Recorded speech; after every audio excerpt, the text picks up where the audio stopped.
ea.gov, and I'm local channel 18. It is a Zoom meeting pursuant to the emergency orders of Governor Baker. So the next thing on the agenda is going to the budget, because we have Silvio here. And the first thing I want to do, I will turn it over to Rich if he's got something he wants to add, and then over to Silvio. But I want to apologize to Silvio. Today might not be the best day to be here, since I just got tax bills in the mail today. So some of us may have gotten it. We didn't, Rich scheduled it this way, and we didn't know about it. It is noticeable that the administration and the finance department are not up today, but that's where we are. So we'll start with the FY22 budget, and it's the DPW, and I'll turn it over to Rich first to see if he has anything to say, and then you can turn it over to Silvio. Thanks for being with us, Silvio. We appreciate it. Rich, it's yours. Yeah, not too much to say other than I did send out separately the DPW budget, so you could kind of have it as a standalone document to look at. And Silvio will kind of go over his achievements and why he's asking for what he's asking for, and you can refer to that budget as you go. I also sent to you last Friday a copy of the memo that went to town administrator and the select board for a budget update, just kind of letting them know that you've been doing your work reviewing the budgets, and that you'd be reviewing the last department tonight and touching on the capital plan. And we have some subsequent meetings coming up where we could do some follow through at however you see fit. And also in that memo that went to the select board included drafts of what the articles for town meeting look like at this point. So that's relevant to the capital budget when we have some discussion on that, which Silvio is a key part of that as well. So I'll let Silvio have his way, and I'm here to help out and answer any questions. Thank you. Okay, it's all yours, Silvio. You're on mute. All right, good evening, everybody. Thank you for having me, and thank you for the introduction. I'm gonna try to share my screen, and I gotta tell you, this is the first time I try to do this, so if you could please let me know if you could see it, that would be great. Actually, it says the host disabled participant screen sharing. So I don't know who the host is. You've got to get help from Mike. Mike has to do it, yeah. Let me take care of that, Silvio. I can allow you to do that. Go ahead. You should be okay now. There we go. Thank you. All right, so I have a bit of a presentation here that I want to share with you all, like Rich mentioned. We'd like to start by just talking a little bit about the achievements of the department. First and foremost, we took the tea time building down. I don't know if you can see it. Can you see it? Mm-hmm. Yeah. Presentation, good. We took the tea time building down, which is something that was long coming, and there was a big interest in the community in doing that, which then allowed that location to be used for other purposes. Additionally, we also, during the COVID-19 pandemic, we had to retrofit a lot of our buildings in order to allow social distancing measures to occur. That happened at, the sticker office, some of the beach bathhouses, obviously town hall, and we continually fog and sanitize all these areas now as basically standard in order to keep the staff safe and as healthy as possible. Additionally, we had a couple of roof repairs. As you can see, town hall, First Encounter Beach, the senior center were in really bad shape, and that's what they look like today. Brand new roofs at least those 3 locations. And if I may add, no additional cost to the town, because we were able to do this through insurance. And now we have basically 30-year roofs in these buildings. Additionally, we all know, or maybe we're familiar with the big puddle at the end of Cole Road. That is a very difficult location to fix, because you have a lot of things going on. You have the herring run going out to the bay, you have the parking lot, you have a culvert. It's a pretty busy area, and for a long time we got a lot of complaints from the residents about what we were going to do. Obviously, groundwater is very shallow there, so you couldn't do traditional drainage systems. So we came came up with the design in-house, built it in-house, and as you can see, we used the truck that we showed you last year. That was an old fire truck that we converted into a dump truck. Now we've put it to good use already. And our staff ended up building this nice vegetated swale, as I mentioned, that was designed and built in-house, and now it's working perfectly. It got permitted through the Conservation Commission, and as if any, as if it was just a project in town that any developer or anybody else would have done. So we're very proud of this project, and I must say that I can't report any complaints anymore from that area, which is good for us. Additionally, we also added on drainage structures in various locations. This one's on Nauset Road. Again, a very big complaint. We kept getting complaints from that area, but staff went along, put in new drainage structures, and that's what it looks like as of today.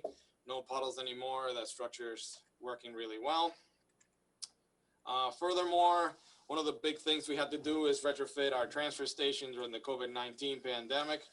As you'll see in the distance in that picture, we bought a new variable message board that helps alert all the users of the transfer station of anything that comes up. We, at the beginning, started doing makeshift signs that we printed in-house, and then we changed that up to more permanent signs. And as you can see, users of the transfer station really took to them. They kept separated, and they, respected the signage. And it was all really in big part to these three gentlemen who run the transfer station for us. Then on the natural resources side, with funding that we got from you guys last year in our budget, we ended up buying new red nuns and new channel markers, which we've deployed and now successfully in all our navigational areas. Additionally, we kept maintaining the new Rock Harbor docks. This is a joint effort between our DPW and natural resources staff. And as you can see, we've developed some sort of pulley system that allows us to get the gangways and the docks out. And it's another project that we're all very proud of. And last but not least, we continued our shellfish propagation, which helps encourage our not our residents, but our recreational shellfish in East Dam. And it's a huge success for mostly Salt Pond Sundays. For those who are familiar with that program, it's very successful and happens throughout the winter. And, it's something else that our town should be very proud of. So going to some of the concerns from the Finance Committee, we got some questions in regards to the town hall facility, the council on aging facilities, and the DPW, and what our recommendations would be. When it comes to the town hall, our recommendation is to continue implementing the suggestions of the facility condition assessment. It's something that the town paid good money to do, and it gives us a comprehensive list of repairs needed for the facility that we've already began successfully implementing. If it wasn't for the pandemic, we'd probably not only been able to complete more of the repairs, but also been able to show them to you. So I would suggest continuing in that direction, since all these repairs are within our reach. And, as I mentioned, the document really outlines very detailed what needs to be done at the town hall.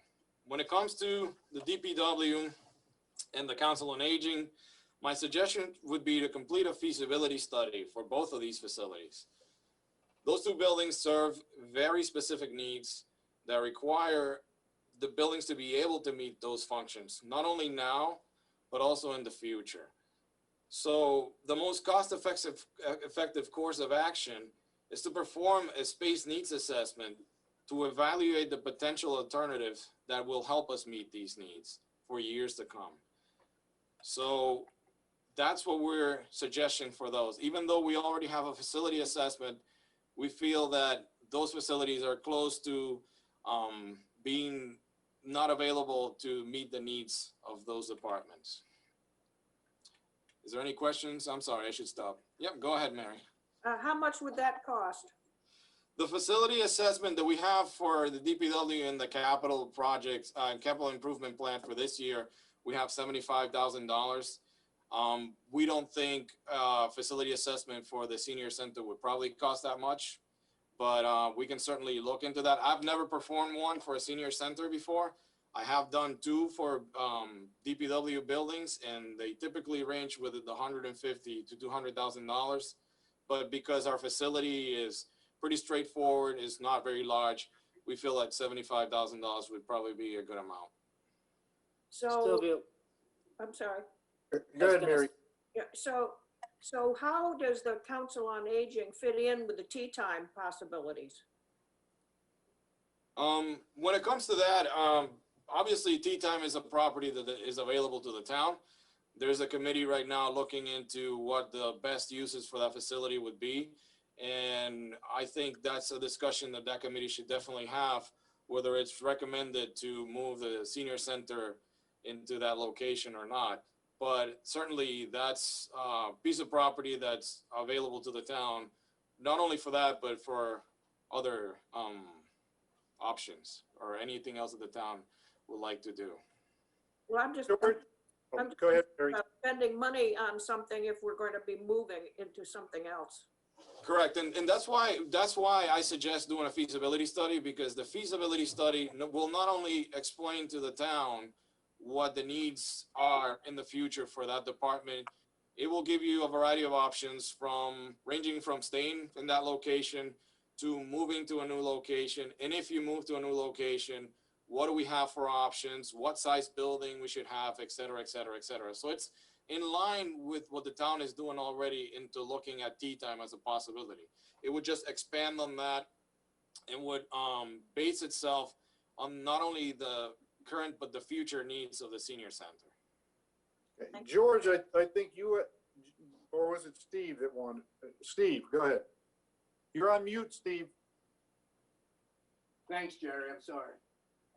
Can I have one follow-up question on the COA? This year's budget has an amount, I'm going to say 30,000, but I could be off, for maintenance on the COA. Is the maintenance that will be done consistent with future uses? I don't know how urgent the maintenance is, and can you just assure us that it's makes sense doing it now, even if there may be a different use in the future? Yeah, absolutely. The amount that's in the capital plan for maintenance is related to accessibility upgrades, meaning ADA, which is, the population that uses that building is definitely affected if the ADA upgrades are not done. So those are necessary code upgrades just to keep the facility running as it is right now. Okay, thank you. Silvio, has the Tea Time Committee asked for your input on facilities at all? And if it hasn't, do you expect that they will at some time in the future? Has anybody contacted you? I think Jackie had her hands up. I'll defer to her on that. I'm sorry, I just don't want them to put you on the spot for Tea Time. No, we have not asked. I go to every Tea Time meeting. We are not in the position to ask Silvio for anything at this point, and we already have 3 staff people attending every Tea Time meeting. So there's no way I'm gonna have Silvio opine at this point, because they are just still in their assessment and trying to get a sense of what could go on that property and what they would want to recommend to the Board of Selectmen. So they're in the middle of a market analysis and a big survey coming up in the months of March and April. We have been talking, and it is a consistent theme in Tea Time that a community center would be a part of the Tea Time package, and that would be a combined facility for COA and rec. And as Silvio pointed out, we've been barely maintaining the COA building for years now, but it is at the end of its pretty much useful life very soon, and we need to, think of what the other options are.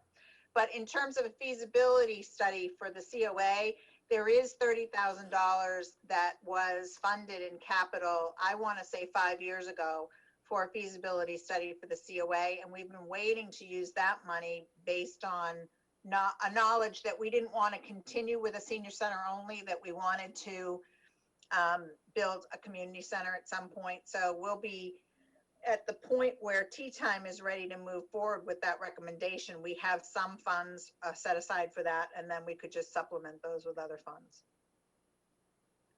Thank you. Russ?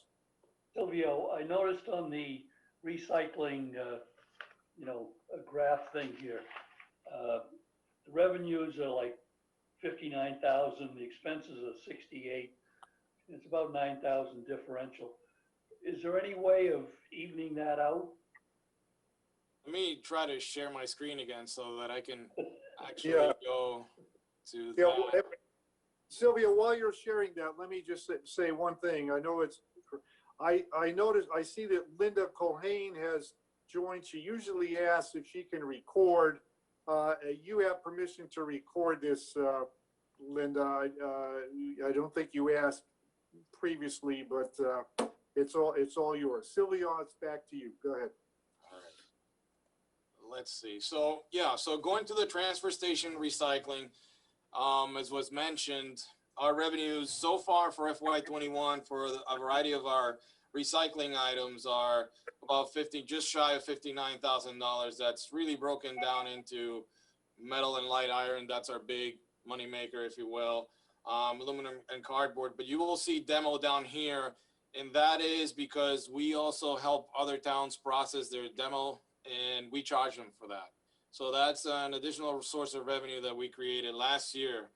So now comparing that to the expenses, as Russ mentioned as well, right now our expenses are about $69,000. And these are all items that are paid for by the sticker costs. So what you see on the left for $58,000 is net revenue above and beyond the sticker cost. So those $68,000 that you see as expenses are completely funded by the stickers. And the $58,000 to the left as revenue is just on top of that. So that's a conversation that eventually I would love to have for the finance committee, Jackie and Rich is the finance director, because we are operating at the transfer station very efficiently. And maybe one of the things I would like to bring to you would be the option of perhaps converting the transfer station into a solid waste enterprise fund. Because as you will see, a lot of the costs in our capital, 5-year capital, are transfer station related. And if we were able to sustain this, we would love to keep this additional revenue that we're bringing into retained earnings that would probably help us fund some of our capital in the future. That way we take that off the general fund and the tax, and hopefully are able to become more self-sustainable. But again, what I mean by having a conversation with you is obviously because there's a lot of angles to this. Obviously with what happened with the recyclables in the past couple of years, it upended the whole market. So putting us in a situation where we're a solid waste enterprise fund and self-sustaining, if there's a big shock to the market, then we would probably have to come back to you and discuss that then. But just wanted to let you know that that's one of the things that we've been talking about internally. And Silvio, if I could just add, really, and this is an important part of a discussion for an enterprise fund, but really more important is the level of expense that's inherent in the operating budget for the DPW for transfer hauling fees, which that contract is up in 2025. It's a long-term contract, 10, 20, or 30-year contract typically. And that's up in 2025 and likely will have an increase. And prices change and fluctuate all the time. So when we talk about the operating budget, typically we want to try to take out the largest elements of risk in that budget. And transfer station would certainly be one of those items that we raise a lot of fees to offset costs associated with paying hauling and transportation fees to get it to the CMAS facility. And so if we had an enterprise fund that can accumulate in a retained earnings money that we might be able to set aside now that could help offset the increases in the future and maintain a relatively stable general fund operating budget. It's kind of the idea. Thank you, Sylvia and Rich. All right. Silvio, on that slide, where do the mattresses show up there? Mattresses are in the demo.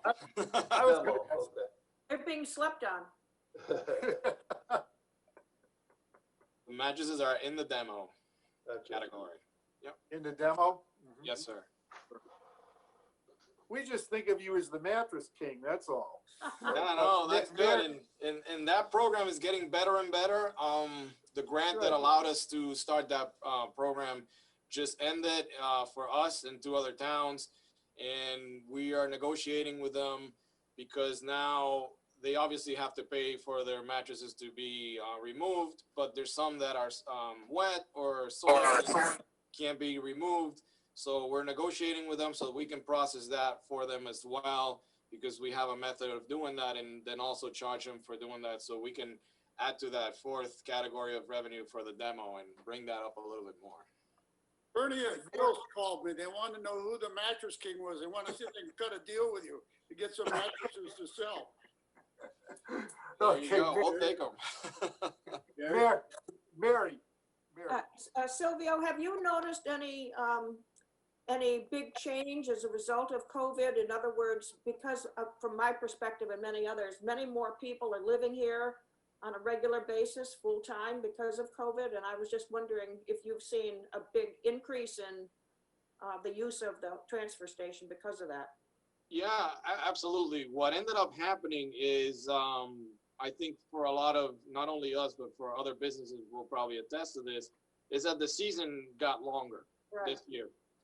Typically after Labor Day, things start tapering off, and we never saw that. We kept getting the same amount of people coming in, probably even higher than at the peak of the summer. And it didn't stop probably until mid-December, and then it just plummeted. So instead of just slowly tapering off after Labor Day, it just kept on coming and getting more people and more people and more people. And then all of a sudden at the end of December, mid-December, it just stopped. And right now it's definitely in winter levels of, using the transfer station. So yeah, we definitely saw that for sure, but it's balancing out.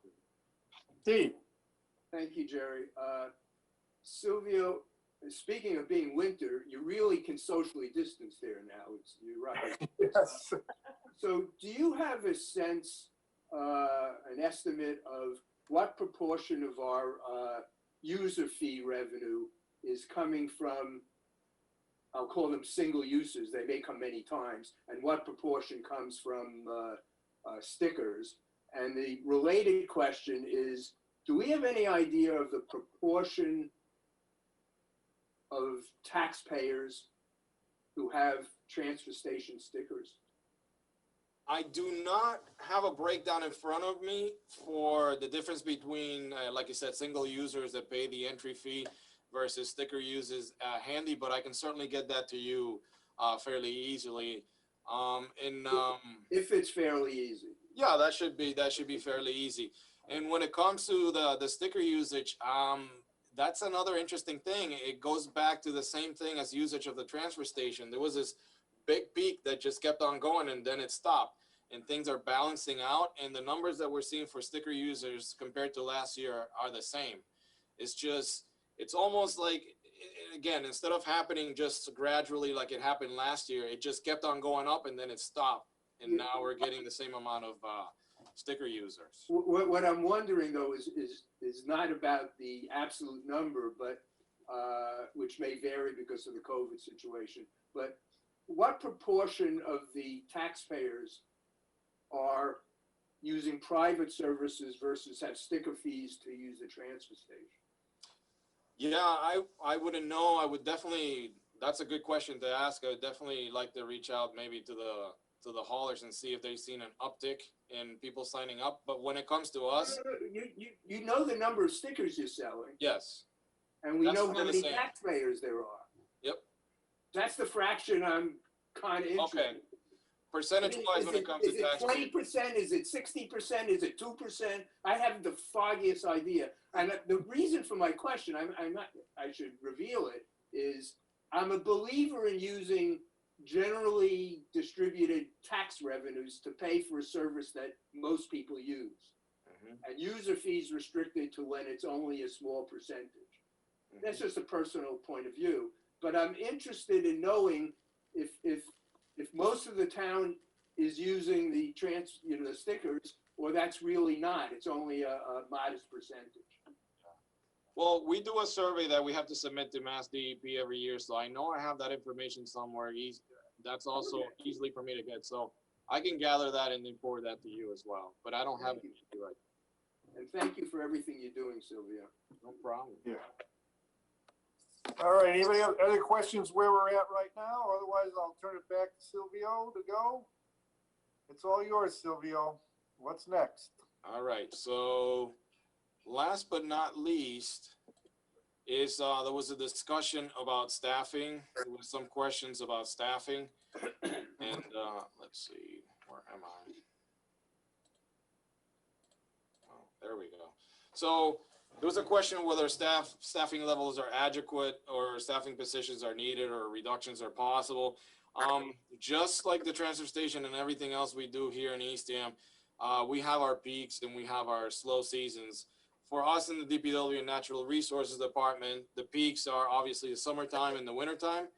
And my opinion is that, staffing levels are about at 80%, 85%, 90% of where I would like to see them. We now, thanks to you, Jackie, and Rich, supporting us, we now have an additional staff at the transfer station, which has been immensely helpful and eliminated basically the need for DPW staff to pull double duty and go help at the transfer station. In FY21, we also got our part-time custodian back, but with that also came adding on the library to the roster of buildings that we maintain. So it is my humble opinion, in my opinion alone, that for the DPW DNR to be fully staffed, I would like to see the following 3 changes made permanently. Number 1 would be to convert that part-time custodian to full-time custodian.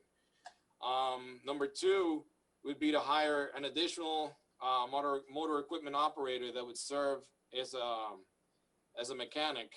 And number 3, to continually staff the highway, natural resources, and solid waste divisions with 2 seasonal staff every summer. The reason I say that is because converting the part-time custodian to full-time will allow us to perform some maintenance and better cleaning services in our buildings. Yay. Some buildings have tricky areas of cleaning that require additional time and staff to come in and perform full cleaning when the building is empty. So for example, we do a full cleaning of the town hall every Sunday while it's closed.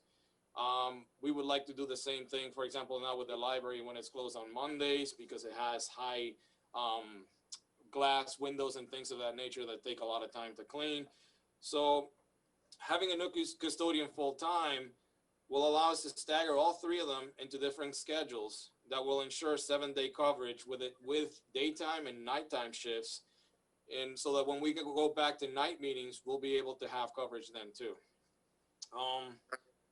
Hiring the additional motor equipment operator, to me, may provide the biggest bang for our buck in a long-term investment, because it will allow the DPW to become the central fleet maintenance shop for all the town vehicles.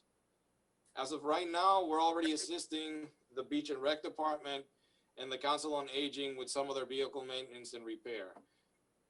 By having an additional mechanic, we could provide cheaper, more reliable service and repairs with a quicker turnaround than the alternative of going to a mechanic shop.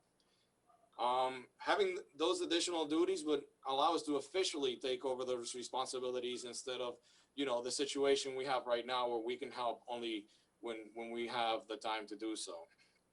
And additionally, the pandemic has really managed to show our weak spots. And like I said, we have clear peak seasons in the wintertime and the summertime. In the wintertime, we've addressed this by hiring part-time staff, local people who actually help us plow. And it's been a fantastic situation for us because we are able to address any storm that comes our way now. We have added a ton of private roads to our list. I think we're up to about 40 now. And this year, as you can see, I mean, I'm personally attesting because of what I've seen, the success of how it's been for our snow and ice program. We've had 12 events that we've had to go out either sanding or plowing, and we've done that seamlessly with no problem. We've been able to clear the roads before, you know, the traffic starts, and it's been great. But that happens because we're able to hire 4 additional staff, seasonal members in the wintertime. Having that in the summertime will allow us to do the same thing at the transfer station, will allow us to do that with the natural resources department and the shellfish programs, will allow us to do it with the harbor master and patrolling both the Nauset side of the water and the Rock Harbor side of the water. But also it will help us at the DPW with the roadside mowing, trash collection at the beaches, and all the other activities that we have. The running joke that we like to say here is that our previous assistant superintendent had this picture of 5 members of the staff at the DPW a long time ago, and those are the same 5 guys that are working at the DPW right now. So I think we're due for a little bit of an upgrade, but my opinion is that we don't need more full-time staff beyond that mechanic, and for the reasons that I mentioned. I think we can make do with what we have, as long as we have the additional staff only during the peak times. Only during the peak times, because I think that's the most cost-effective way of dealing with the activities that we have to deal with. Other than that, So- that's all I have. Silvio, I have a question. Look, looking at the mechanic, what departments, if you hired the mechanic, what departments vehicles would you be you see yourself working on, and what departments you wouldn't? Would you do police cruisers, for example? I imagine you probably wouldn't do the fire, but if you could expound on that, I'd appreciate it. Absolutely. So right now, the police department has all their cruisers. We'd be able to at least do minor repairs and regular maintenance, meaning oil filters, oil changes, things of that nature, adding new lights, because they have light kits for their vehicles are very intricate to install. Obviously, all the DPW vehicles, beach and rec. The Council on Aging, I believe, has a fleet of about 4 or 5 vehicles we'd be able to deal with. And absolutely, the smaller trucks in the fire department too, if they so wish, because right now what happens is, let's use as an example. We have all our 10-wheelers, our big dump trucks, our roll-off trucks that need to get inspected every year. So the fire department and the DPW hire the same company to do the inspections. So the fire department brings their vehicles over here for that to happen already. So there's a lot of symbiosis already happening. And I think, again, getting a full-time mechanic will allow us to deal with all of the vehicles in the town, including the new 2 electric vehicles that the town just purchased. Thanks.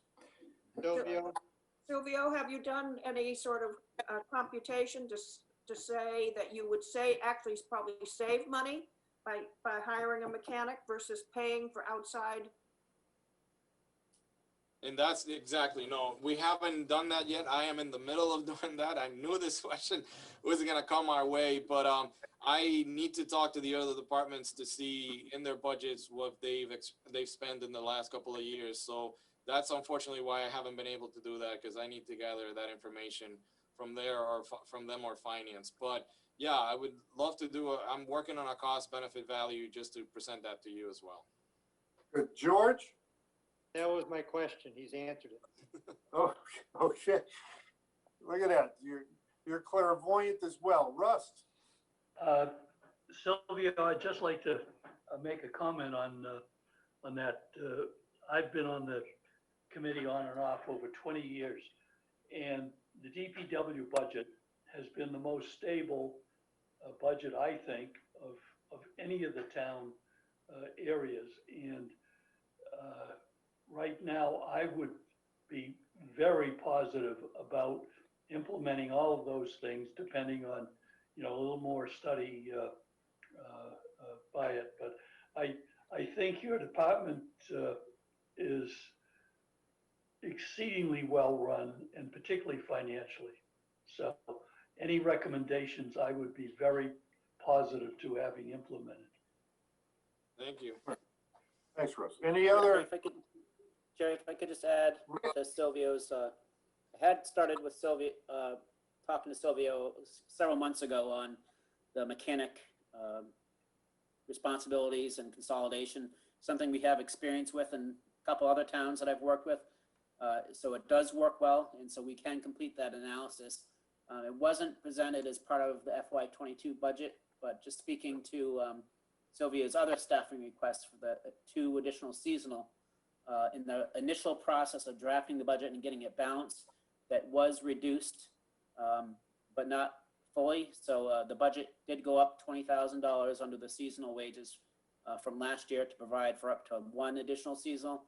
And as you might have gleaned from the memo that I wrote to the select board, we've had some favorable budgetary information coming through to date, which allows us to add some items back. And so getting Silvio to the 2 additional seasonal is one of those items that we would anticipate adding back in our final reconciliation of the budget, which leaves his mechanic for next year's consideration, which is also part and parcel of the facility needs assessment he's asking for on the capital budget. That's really a kind of an integral part of that, is making sure we have adequate facilities to handle all these requests and really identify those items that we do want to handle in-house versus things that we won't handle, and that's part of the needs assessment. So it's kind of all ties together, but he's done a nice job on that. yeah, thanks. Any other questions for Silvio? Yeah, I've got a Oh, question. George. I have a question for Silvio and Rich. Do you think that there's enough time to do your cost benefit analysis to get it into this year's budget?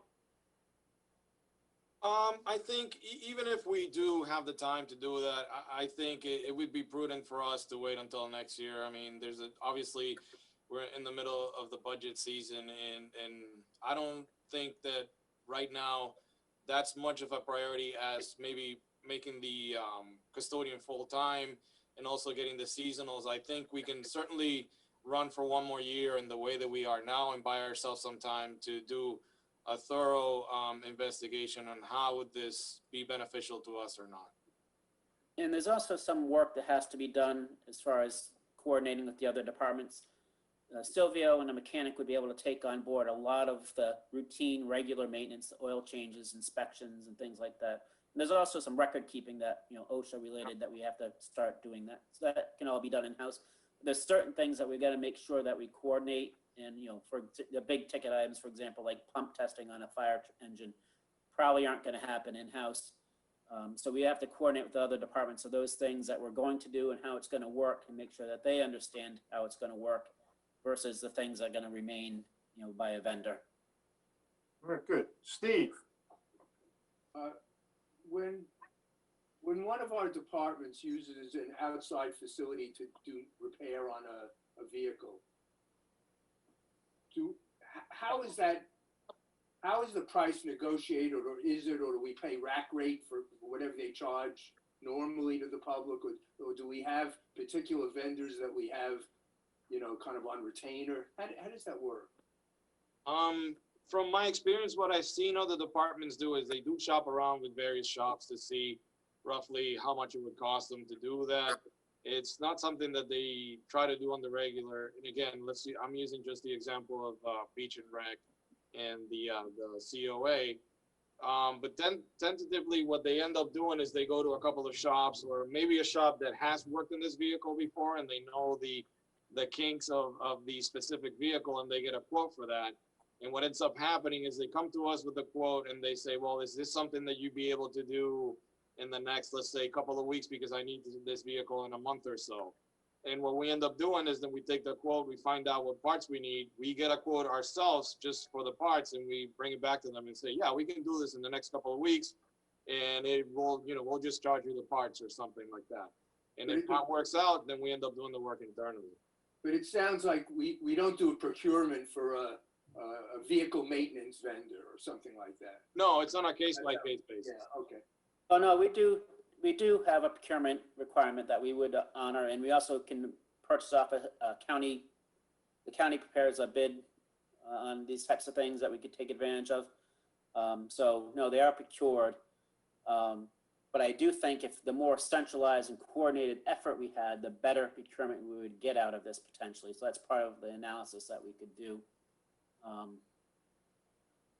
Right. The other key part of the pricing, the procurement though, is procurement's great as far as getting a price, but it only matters if you can get the product or the service you need when you need it.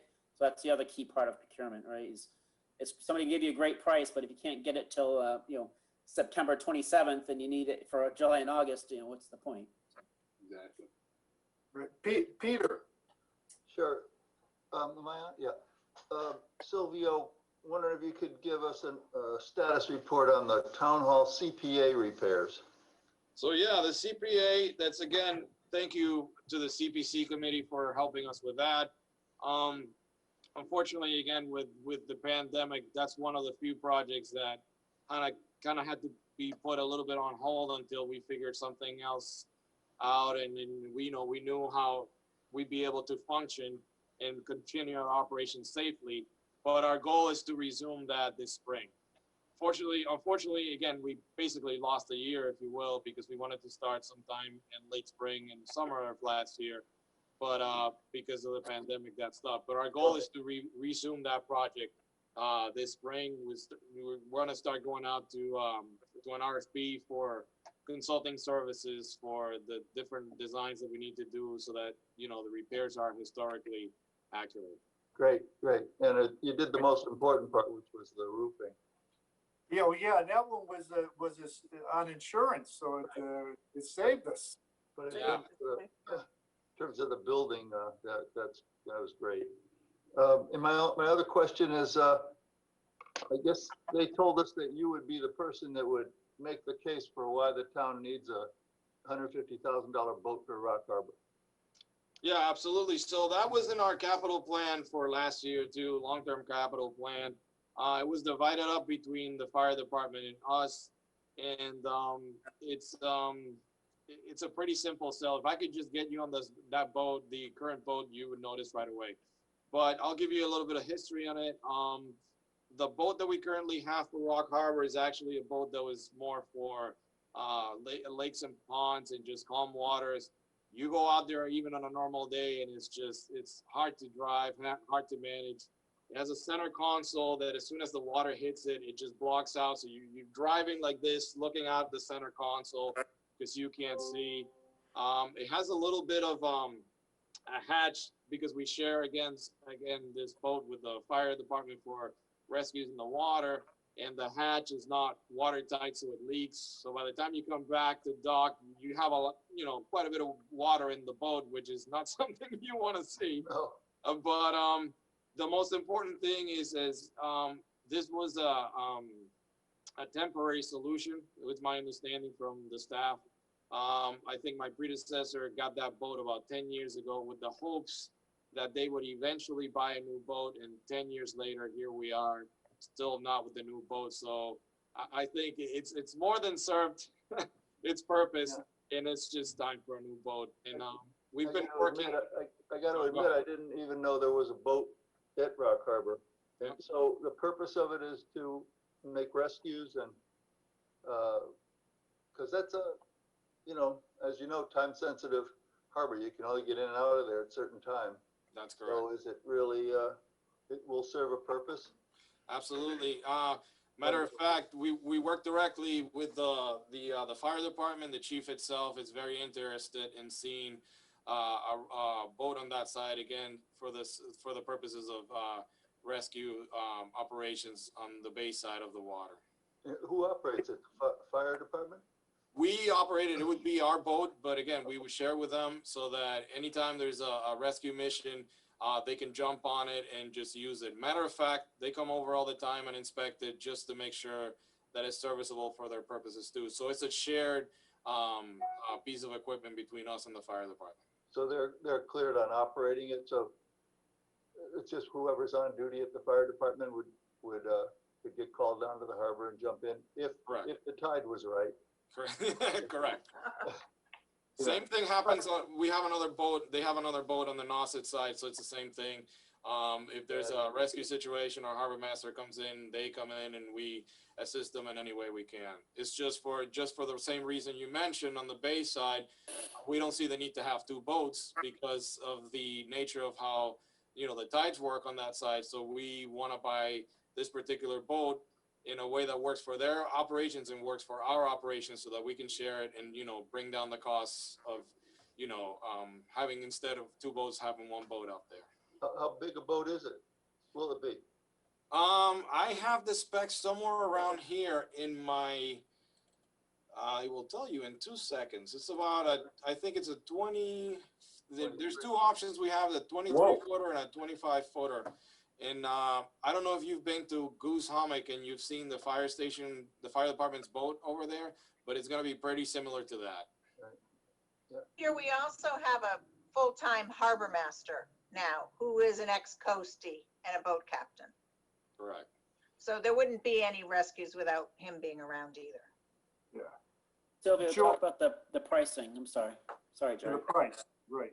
Yeah, so the price is actually very important because we've been looking into prices for this boat for close to a year now. The first quote we got from a boat builder was over $200,000, and we say, wait a minute, you got to bring that down. We got a second quote, it was close to $180,000. We still were not satisfied with that, and as of right now, we've gone through a third boat builder that, again, will build us a boat to the specs that work for the fire department too.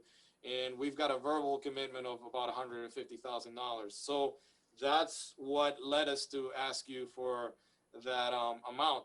Additionally, hopefully, if we are able to, because it's kind of tough until you have the boat built, you really don't know roughly what it's going to cost, but we're nailing them down, hopefully to $150,000 with the hope that we could also trade in the existing boat and get something back. But I don't want to get into a situation where we ask you for, let's say they give us $10,000 for the existing boat, and I only ask you for $140,000, and then they change their minds and they say, well, no, we're not going to give you $10,000 for the boat. So now I'm in a situation that I don't have enough money to buy the boat. So I'd rather make the full request and then try to get as much as I can for the existing boat to bring that cost down, and then whatever's left, just, give back to the town. So will it be a new boat with a new motor? Yes. Thank you. George, Silvio, do you have any data as to usage, let's say for the last fiscal year? How many times did the boat go out? What services did it render? Things of that nature, just so we have a sense for the need for the boat. And then another question, are there jurisdictional limitations on where this boat gets used?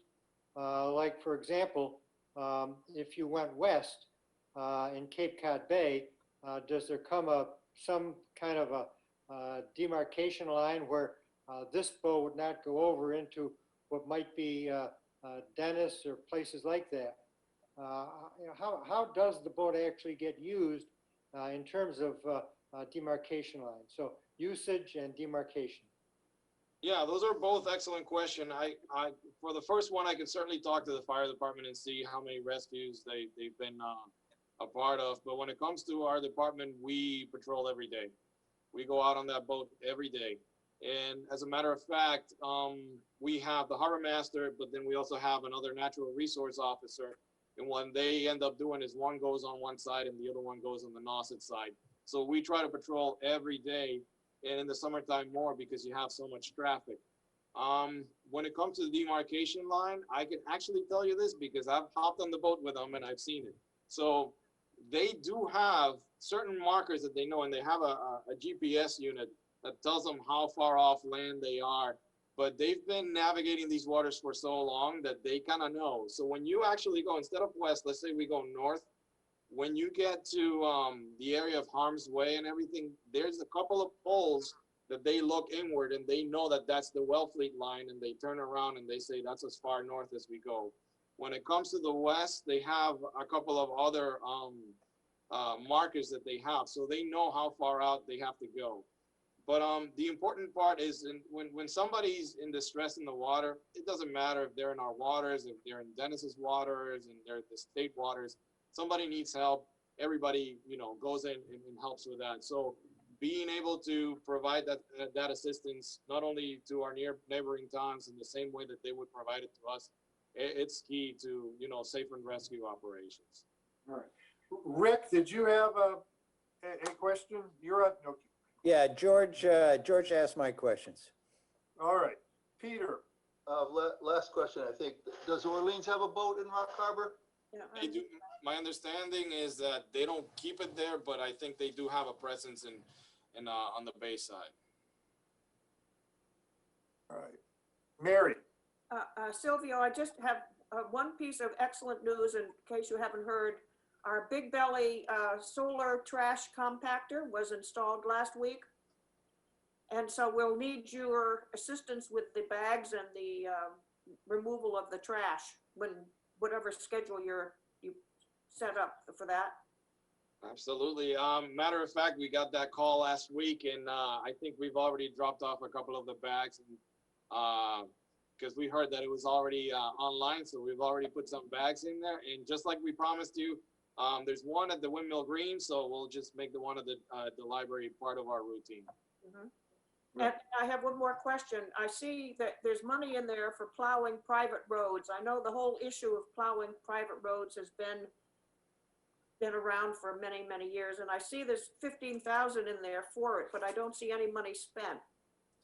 Yeah, and that's just part of how kind of we do our accounting. It's tough for us to, when somebody puts in, let's say we go out for an event for 8 hours, and we're out there for 8 hours.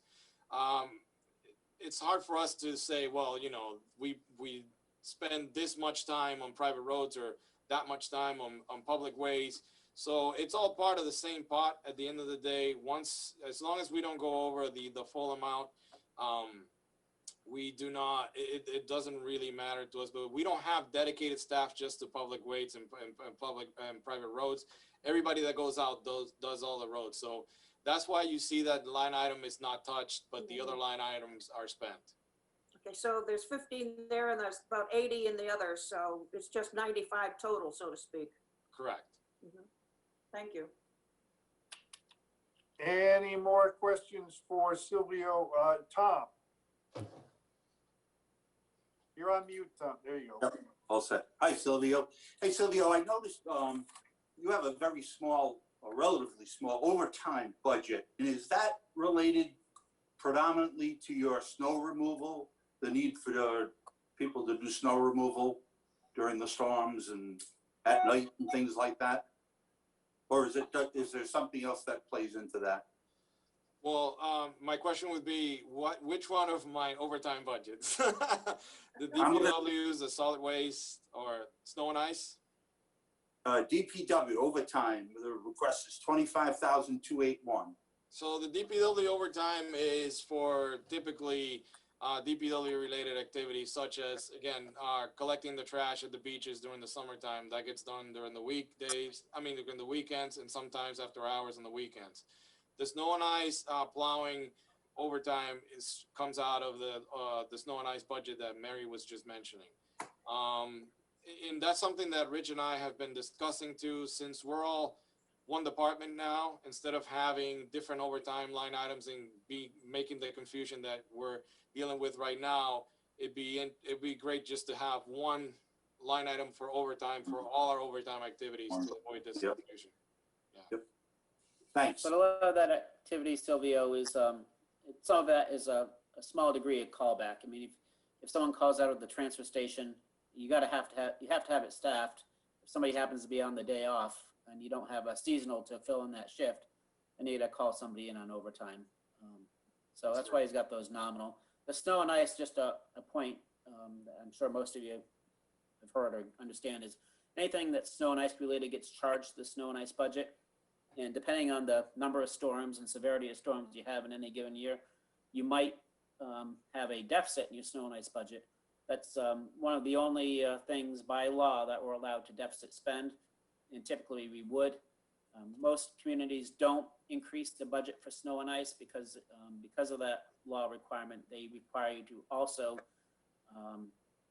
level fund snow and ice every year. You're not allowed to cut that budget once you increase it. So typically what people will do is have a nominal amount in snow and ice, hope they don't get a lot of big storms.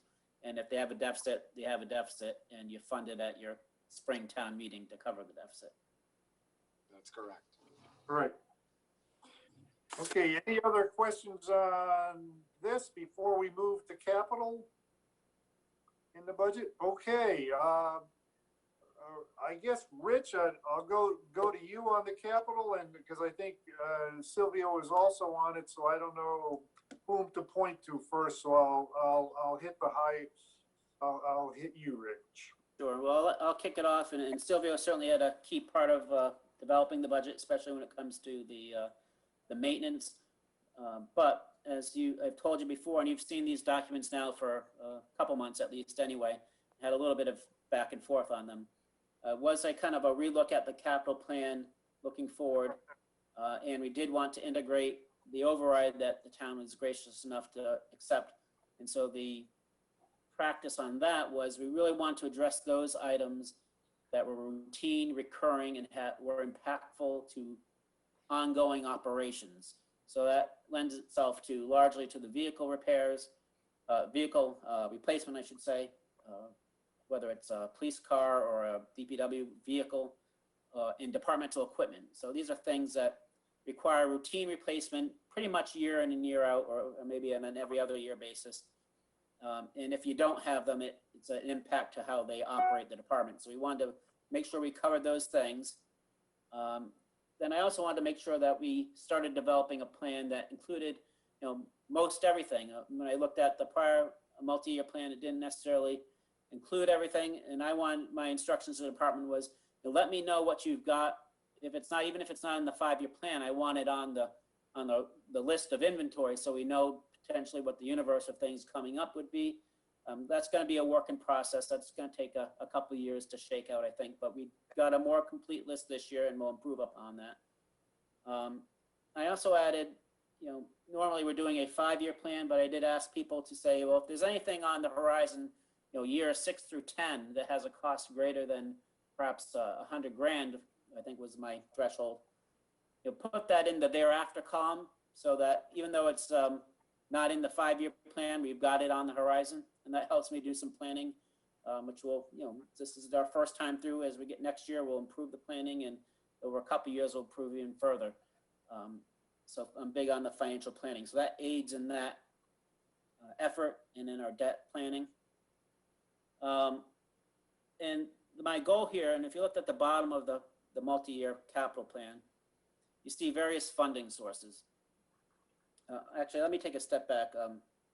One of the things that was added to the capital plan that wasn't there in the past, and Silvio was probably the best of everybody in adding stuff in, but you'll see in there some transportation improvements, because those are all things that we're talking about and that are in the strategic plan. So Silvio was good about making sure those got added in.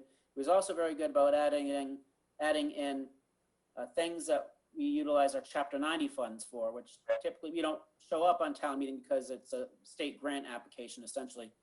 But they are part of our capital plan, and it's important for people to see, because if Chapter 90 were to get cut, or there's some sort of significant reduction to how they administer Chapter 90, those are items that are significant to our budget that we would have to take on. So, so those are two of the big items that Silvio was able to add in. And so down at the bottom, kind of the key to me was, as we were planning with the, knowing that we had for the tax levy committed to it, knowing what we had for Chapter 90 and other grant programs. Some items aren't lending to being funded on their own through local revenues. So those are key items for bonding or lease programs. So the ladder truck and the ambulances, for instance, are good examples of those. Or any significant facility would be an item that would be bonding. So once you sifted through all those, you're left with how else are we going to fund all these other requests? And the default really is, by and large, the free cash. And so if you look at that bottom line for free cash, you get a sense of do we really think we're going to generate that amount of free cash to cover those items? And if the answer is yes, then we're in good shape. And if the answer is no, well, we've got to look for other sources, or we got to make sure we generate that free cash, or take some sort of, or maybe we bundle a bunch of items for vehicles or departmental equipment or repairs or whatever those items might be, and do a townwide bond issue to address those items. So there's a number of ways to address it.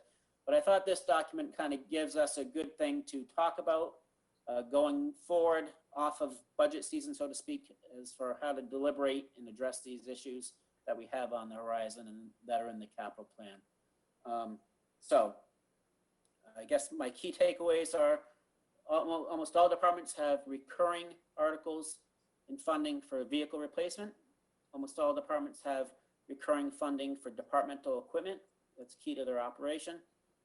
Kind of my next area of important would be the building maintenance and replacement costs. Those, we didn't have sufficient funds available to us through that override to address that. But that's an area that Sylvia and I will be working closely on going forward, following his facility studies that he's had done. And so Sylvia, if you could just speak to that. I did not show those as recurring because he's got, as of this time of putting this together and as of now, some very specific projects that are been lined up. And so what I would envision is over time, maybe the next couple of years, and Sylvia can speak to this, is that we normalize and make it a regular recurring even amount going to each facility. And I don't know how familiar all of you are with this type of thing, but I'd make it almost akin to like a, if you've ever belonged to a condo association. Used to be one of my specialties. And as an auditor, you always, when you had a condo association, you always had to put the engineering report of the future replacement costs as a supplemental disclosure at the end of the financial statement, saying that this is the reason you're charging a capital maintenance fee. So all condo associations have their operating fees and operating assessments, and then they have capital assessments, and those were based on engineering studies. And at the end of those financial reports, it always showed the types of facilities and estimates that had to go over the next 10 years to maintain the facilities at a certain level. And so Sylvia can speak to that, I think, with the reports he's had done. Yeah, absolutely. I gotta say, I completely agree with Rich. This is, to me, as a department head, a way easier format to put our known upcoming repairs, maintenance, and projects into a 5-year plan that basically provides the blueprint of how we're planning to move forward. As he mentioned too, there's things, whether they're Chapter 90 or town funded or not, that we're gonna be doing. And it's good for not only the FinCom, but the general population of the town to see that these things are moving forward and that we're being as cost effective as possible in the way that we are asking for funding. So to use an example, we have in the fleet inventory side of the capital, there's a lot of vehicles that are very expensive, our dump trucks, loaders, things of that nature, that are going to need to be replaced in the next couple of years so that we can continue doing what we're doing and don't lose a lot of value in those vehicles before we can trade them in. But instead of going to the town and saying, hey, I need $115,000 for a dump truck, if we can find an alternative source of funding to pay for that, we wanted to pursue that first. So we only want to come to you and the town meeting asking for capital funds for those things that we absolutely have no other source of funding. One of them is the buildings. So the buildings are very hard to fund because of that, but just like the vehicles, they depreciate. Just like any asset, it depreciates. And it's something that it's completely necessary for every department in this town to function. So as we were discussing before, the Council of Aging, whether that moves or not, at the moment, it still needs to function. And there's regulatory, impositions that we have, just like the accessibility upgrade. So that's part of that. On the town hall complex, just like Peter mentioned, there's a lot of upgrades that we could do with CPC funding. So we went to CPC, we got that approved, and we're going to pursue that. So the additional repairs that we can't use CPC funding for, that's what we come to you for. So for example, We're gonna need to do kitchen and bathroom upgrades at the town hall. We're gonna have to do different things like to accommodate offices and storage in the future with the staff that we have now. In the fire station, for example, now with COVID, everybody's very aware of the HVAC issues that some buildings have. So doing HVAC upgrades at the fire station, bathroom upgrades, interior floor replacements and things of that nature, so that our fire staff, who basically spend all day in there because their shifts are 2 24-hour shifts, have good facilities to work out of. The same thing with the police station. So again, we have our assessments that tell us the things that we need to do in the next couple of years. We have an idea of what those costs are. So if we continually fund them year by year, just like Rich has them in the capital plan, town hall maintenance, senior center maintenance, that gives us the ability to get caught up before these costs go, out of control, or something else happens and we have to now make a major repair instead of just some minor maintenance. So I completely agree with the way this is being done, both for the fleet and the buildings. And I really appreciate, the FinComs and Rich and Jackie's commitment to giving us those sources, that funding every year, so that we can keep maintaining our assets in the way that they need to be. And I just wanted to add to what Silvio just said, and maybe you'll comment further, Silvio, if you need to, but providing funds to a facility for repair and maintenance versus identifying projects and then asking the town meeting to vote a specific project is a little bit of a difference for how some communities do that. It's not a new concept, and lots of towns do it the way I've presented it, but there's a large value to it. And I'm sure I mentioned Silvio because I'm sure you could point out lots of instances where you appropriate money for a specific purpose, but then something else, and that's usually 18 months in advance or in anticipation of something happening. And then lo and behold, it doesn't quite happen that way, or something else crops up that's a much bigger priority or needs to get done before that thing that got voted can get done. And so you get hamstrung and you spend a lot of time paper pushing and moving dollars around between accounts, when the reality is it's all repairs and maintenance. And so by voting these monies for each facility, it allows us to prioritize those projects and work that needs to be done as identified in those engineering reports that are important when they're important, not 2 or 3 years later because we finally had a chance to line money up a certain way. So Sylvia, has that been any experience here as well? I was going to say that's correct, and you hit the nail right on the head. The same situation, that's the same situation I've encountered in other towns that I've worked in.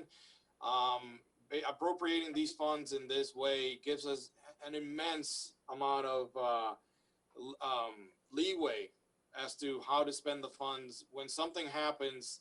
For example, some sort of emergency, to have a project-specific source of funding that can only be used for that, then doesn't allow me then to use those funds for this new priority that just came up. Like Rich is saying, and when you end up doing is just scrambling, seeing if you can take it from here, take it from there, and then just kind of bundle up enough for you to do what you need to do.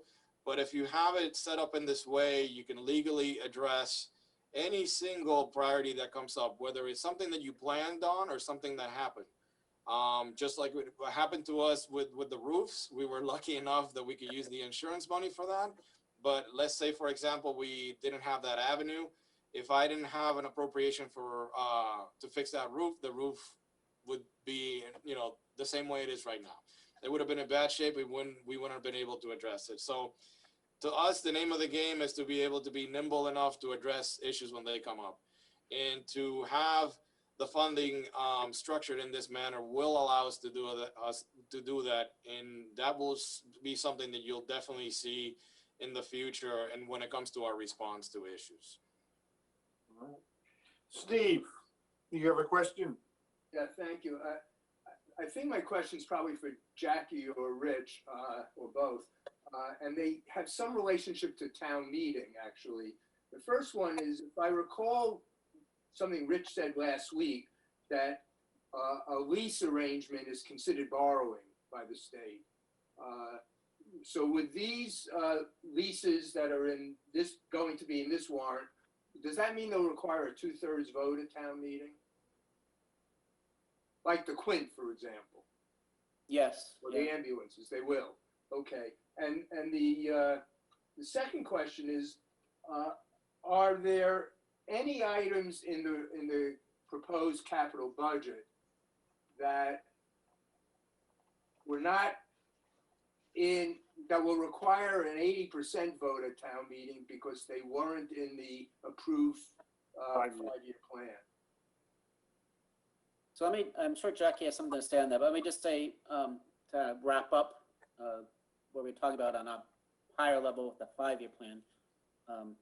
When we get this 5-year plan presented and departments submit us all their information and we schedule it out, then we actually have to go through the exercise of determining what can we actually fund for this year and what's a priority versus not a priority.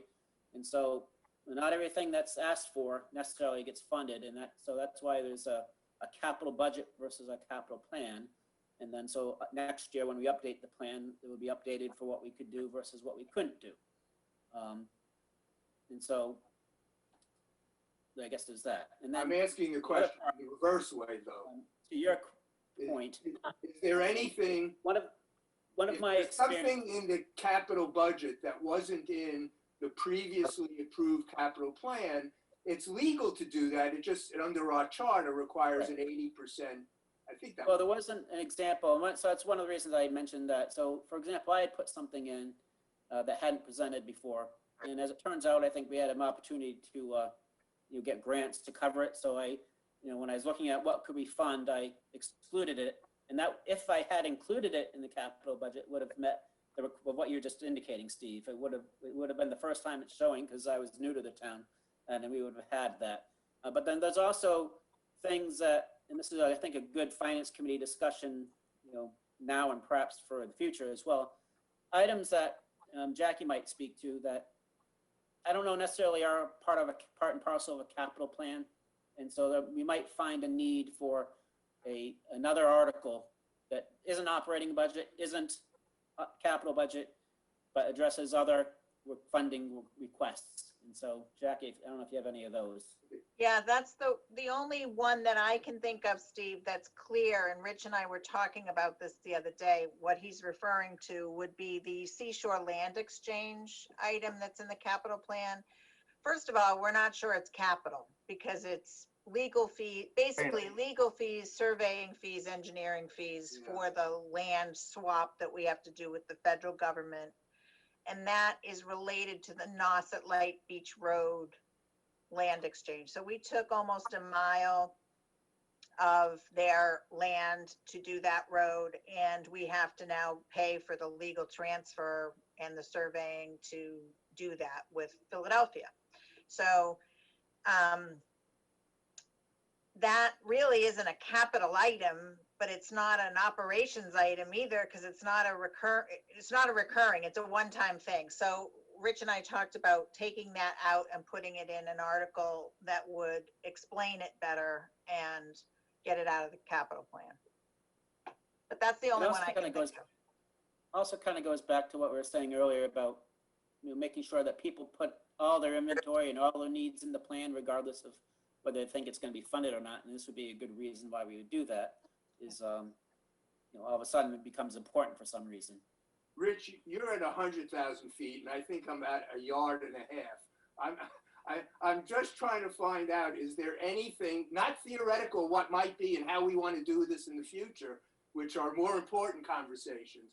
I'm just trying to find out is whether you believe that there's something that some capital item we're going to ask the town to approve that we're going to have to get 4/5 approval for. There is one thing in the capital plan under miscellaneous requests for $125,000 that would require a 4/5 vote if it remained on the capital plan. But we are thinking we are going to take it off and put it in as a separate article. I don't know that would avoid that issue, by the way. But we don't have to.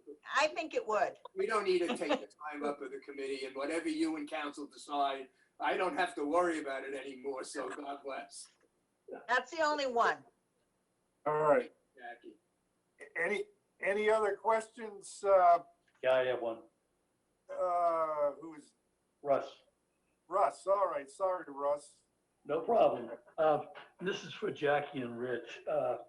On the, in the capital budget and capital improvement, you've got this graph on page 7, which shows basically that around fiscal year 25, the debt service goes from a little over 4 million to 7 million.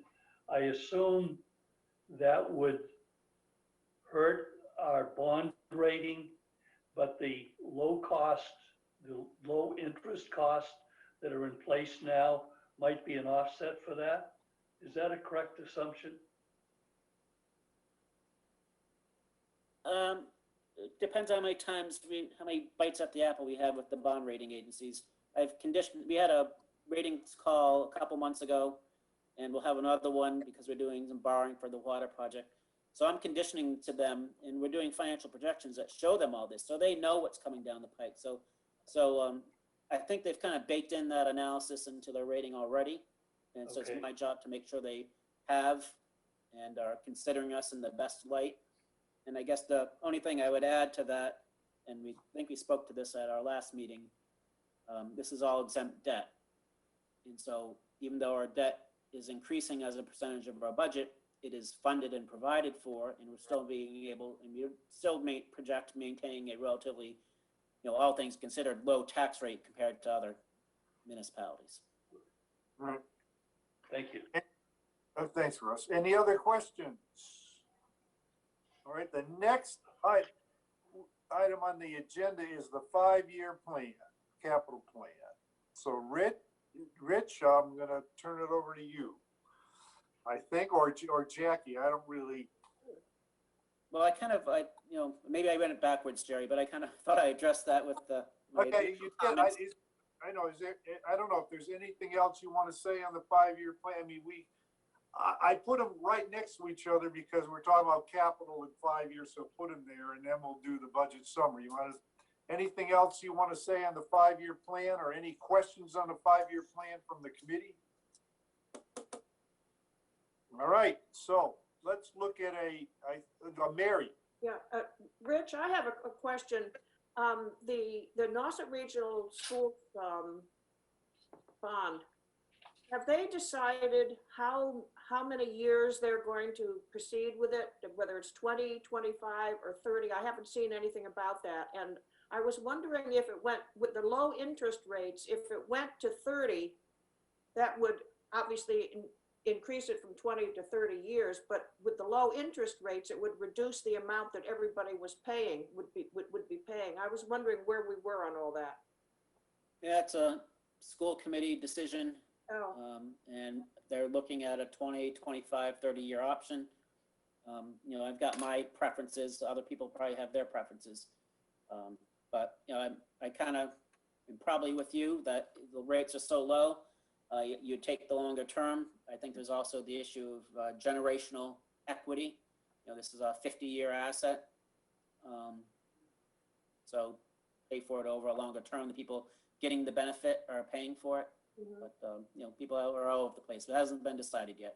So that's, the difficulty in projecting that out. When we know what that's going to look like, then we can project that service and that cost to our taxpayer out a little bit better.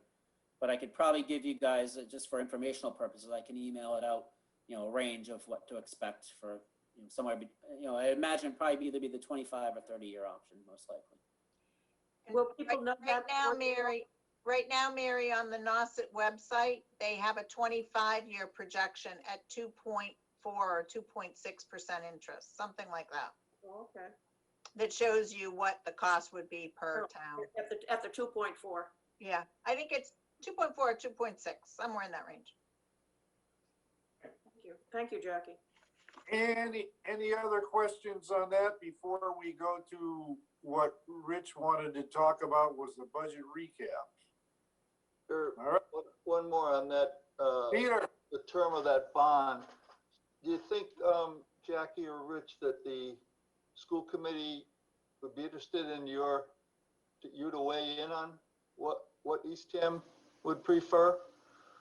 I know they're all concerned about what Brewster wants, but.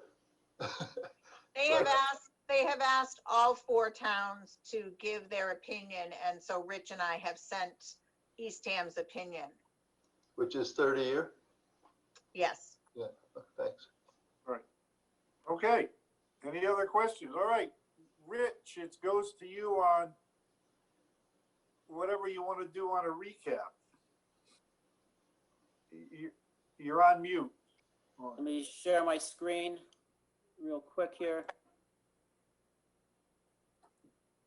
This was in the budget update memo to the Board of, to Jackie and the Board of Selectmen that was forwarded to you as well.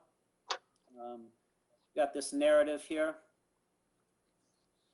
The bottom line was, in order to balance the budget back in December, early January, with the best information we had at the time, we had to reduce some things that were requested. Here's what some things that were requested. And here's how much was provided on those items. And at this point, we think we have an opportunity. Still to come, however, is the Nauset Regional School District assessment. We're hoping to get some information soon on that. We've provided for a 6.5% increase. And so as long as we come in at that amount or less, we have an opportunity to add back some of these items.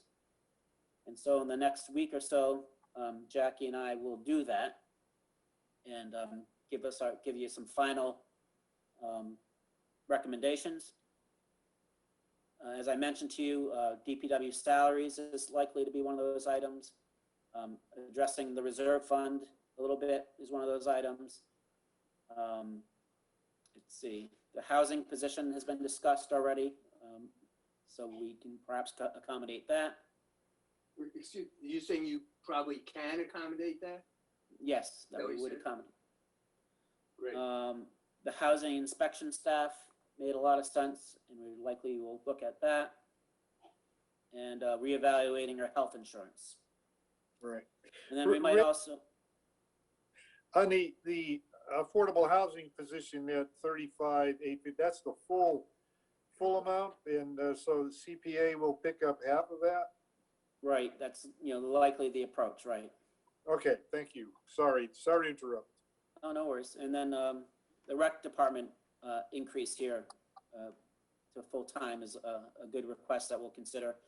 And then we have an opportunity to consider some of these other requests that, people followed the budget instructions and asked specifically for these items, but we'll evaluate those a little bit further and to see if there's any further recommendation on that. All that being said, here's where we stand at the moment. This is the Article 2. Without any of those things being added back, about a 3.3% increase overall. All these numbers reflect the budgets that you've been hearing from various departments since you've been meeting this past month or so. One thing, actually, and Sylvia's still here, we can speak to it. We haven't, it's part of the DPW budget, but a separate article for our water enterprise fund. And the key thing here is that we do anticipate that this will be a balanced budget, that the water revenues will equal the amount of appropriations being sought, and so there will be no general fund subsidy. There might be, there might be some, the way the Department of Revenue sets the tax rate, it might be hard for them to adopt such a big increase without asking all kinds of questions. So I really got to evaluate that very soon. So for that reason, we might ask for a subsidy, not because we think we need it, but just so we can get this budget passed through Department of Revenue for our tax rate, and then end up not having to do the subsidy. This might be an easier path for us. Article 3 represents the capital budget. So here's the items that were recommended for the capital budget. And the funding of those down here, not included in here at the moment, are the fire department Quint or ambulances, or the DNR response boat for Rock Harbor. That's because it does require a 2/3 vote, and so it's borrowing, so the ambulances are down here. And this article also asks for $120,000 from the reserve, the ambulance fund, to fund that first year lease payment. Once that's done in the next year's budget, this lease payment and the lease payment for the fire truck would be in the operating budget under debt service. And Steve, Steve, you have a question on that? No, I'll wait till you through. I had a question on the water enterprise fund, so Oh, okay. I just wanted to, And then the last article at the moment, and we've been talking about this one as well.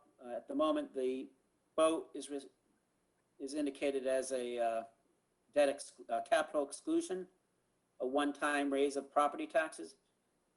We do have some free cash available, so we could, not vote it as an exclusion. The complicating factor here is that select board voted to move town meeting to June. So town meeting and the opportunity to discuss this would occur after the ballot vote. And so Whoa. do you want to propose something requiring a ballot vote before you've had the opportunity to talk about it at town meeting? So we can either change the funding source, perhaps on that, to free cash, but that has some implications. Or we could defer the purchase altogether, or we could move forward as presented. But that's probably not as likely a scenario now, given the change of the town meeting. And then finally, in this last page, we had talked within the budget presentation originally given, and this hasn't changed. These are the amounts voted to the reserve funds from free cash. And so there's an article on funding those. And there's an article to fund the indemnity leave fund that we had talked about as well. $70,000 from free cash to establish that.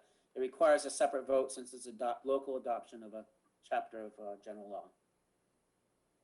Okay. So those are our financial articles and the overall budget recap at the moment, with some final recommendations to come. All right. Steve, I'm going to cut you off for a second. Come in. I have a question on the water fund as well, with nothing coming out of the general budget, all coming out of water fees.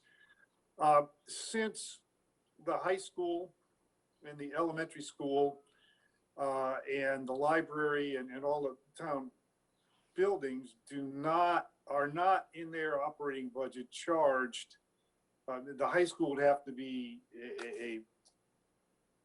a made up, this what the charge would be, are not charged for water, which would be paid for by taxpayers.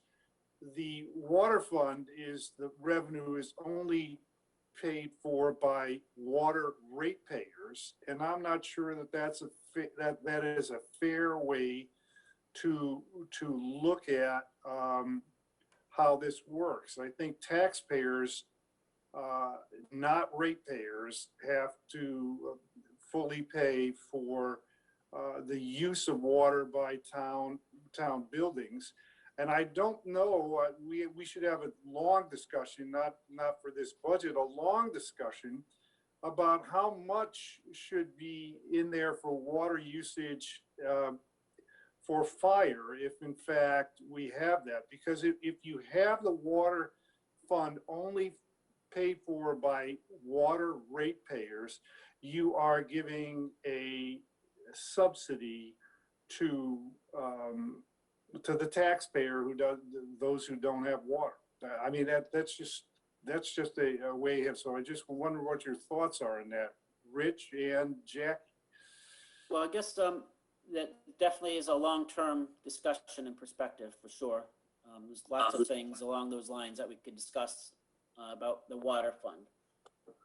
But as for a practical standpoint in coming up with a budget for the fiscal year 22, the reason for the increase in the fees is because of the additional users that are now online, no change in the water rate.